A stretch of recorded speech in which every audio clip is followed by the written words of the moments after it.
स्कूटीने प्रवास करणाऱ्या तरुणीला मागून भरधाव आलेल्या चारचाकी वाहनाने जोरदार धडक दिल्याची घटना चंद्रपूर-बल्लारपूर मार्गावर आज गुरुवारी दुपारच्या सुमारास घडली.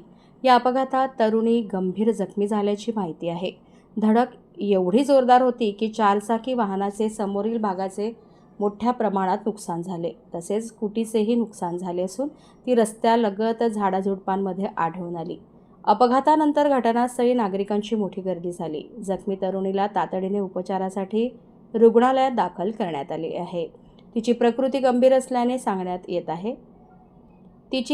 गंभीर असल्याचे सांगण्यात येत आहे.